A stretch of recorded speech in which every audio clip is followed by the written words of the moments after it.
வணக்கம். நம்ம ஹரிநாடார்னு ஒருத்தர் இருக்கார். ஹரிநாடார்னா யாருன்னு பார்த்தீங்கன்னாக்கா, அந்த நாடார் சமூகத்தை சேர்ந்த ஒரு பிரபலமான ஒரு யூடியூபர்னு நினைக்கிறேன். அந்த ஆள் வந்து பேசுகிறான், ரிவ்யூ கொடுத்துருக்கான். என்ன கொடுத்துருக்கானாக்கா, எங்கள் ஜாதிக்கார பொண்ணை விரும்பினா நாங்கள் அப்படி தான் வந்து வெட்டுவோம்.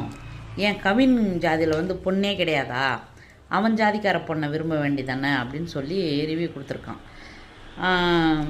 சரி, கவின் வந்து இவங்க ஜாதிக்கார பொண்ணை விரும்பினது தப்புன்னு சொல்கிறேன். இவன் ஜாதிக்கார பொண்ணுக்கு இவன் போய் வாயில் என்ன வச்சிருந்தான், போய் புத்தி சொல்ல வேண்டியதானே.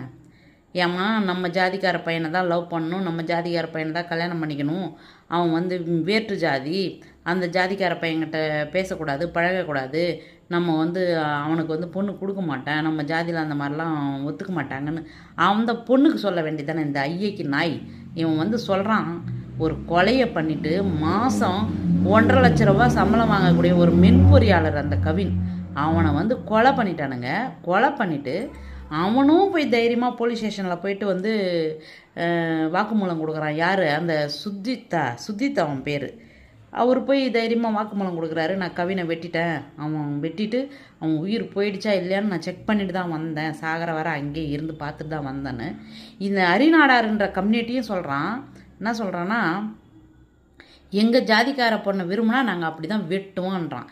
ஏண்டா, உன் ஜாதிக்கார பொண்ணுக்கிட்ட நீ போய் புத்தி சொல்ல வேண்டியதானடா, நம்ம ஜாதிக்கார பையனை விரும்பு, அந்த ஜாதிக்கார பையனுக்கு நம்மளுக்கு செட் ஆகாதுன்னு அவகிட்ட போய் சொல்ல வேண்டியதானே. அவளை வெட்ட வேண்டியதானடா. எதுக்கு ஏன் ஜாதிக்கார பையனை வெட்டுற? உன் பொண்ணை வெட்ட வேண்டியதானே. அந்த பொண்ணு இருக்கிறாளே சுபாக்ஷினி, அவள் வந்து பேட்டி கொடுக்குறா, நானும் கவினும் உண்மையாக தான் பழகணும், எங்கள் அப்பா அம்மாவுக்கு ஒன்றுமே தெரியாது, அவங்கள விட்டுருங்க, எங்கள் அப்பா அம்மாவை பற்றிலாம் பேசாதீங்க அப்படின்றா. அவங்க அப்பா அம்மாவுக்கு ஒன்றும் தெரியாமல அவங்க தம்பி கொலை பண்ண வந்தான். அவன் கொலை பண்ண போகிறான்றது சின்ன ஒரு அறிகுறி கூடமா அவங்க அப்பா அம்மாவுக்கு தெரிஞ்சிருக்காது. அவர் வந்து ஒரு ரன்னிங் ரேஸ் போல் இருக்குது. ரன்னிங் ரேஸ் வந்து ஓட்டப்பந்தயத்தில் வந்து அவர் சாம்பியனா. யார்? அந்த சுதீப். அவன்லாம் இந்த நாட்டுக்கு வந்து தேவையே கிடையாது. அவன் வெளியிலே வரக்கூடாது, உள்ளே கடந்து சாவணும், செத்துடணும், ஜெயிலே கடந்து செத்துடணும். என்னை பொறுத்தளவுக்கு அவன் வரமாட்டான்.